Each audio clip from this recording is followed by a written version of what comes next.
গভর্নরের সাথে দেখা করতে পেরেছি। গভর্নরের সাথে আমরা মেমোরেন্ডাম দিয়েছি গভর্নরকে। গভর্নর রেসপন্স দিয়েছে আমাদের মেমোরেন্ডামকে, কথা দিয়েছে আমাদের রোমান স্ক্রিপ্ট ককবরক যাহাতে হয় উনিও পজিটিভে আছে।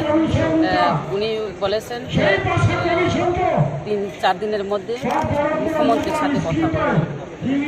ঠিক আছে, একটা হিন্দিতে